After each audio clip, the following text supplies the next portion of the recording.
அன்போடு கேட்டுக்கொள்கிறோம். மாணவர் அனைவரும் கரவொலி எழுப்பி ஒலிம்பிக் தீபத்தை வரவேற்குமாறு அன்போடு கேட்டுக்கொள்கிறோம். தற்போது ஒலிம்பிக் தீபத்தை 17 வயதுக்கு உட்பட்ட சி சிவராஜ் என்ற நம் மாணவர் கடந்த 5 ஆண்டுகளாக நமது பள்ளியின் கால்பந்தாட்ட அணியின் தலைவராகவும் 2 ஆண்டுகள் 14 வயதுக்கு உட்பட்ட மாநில அளவிலான போட்டியில் கலந்து கொண்டார் என்பதும் 2024 சென்ற ஆண்டு மதுரையில் நடைபெற்ற மாநில அளவிலான கால்பந்து போட்டியில் நமது அணியின் தலைவராக இருந்து வெண்கல பதக்கத்தை வென்று தந்தார். ஒலிம்பிக் தீபத்தை ஏற்றி சிறப்பிப்பதற்காக திருமிகு வி.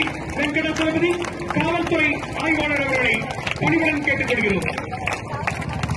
இவர் மேலும் 2024 முதலமைச்சர் கோப்பை கால்பந்தாட்ட போட்டியில் வென்று வெற்றி வாகை சூடி நமது அணிக்கு 54,000 ரூபாய் பரிசு தொகையும் பெற்று தந்த பெருமைக்குரியவர் இவரே.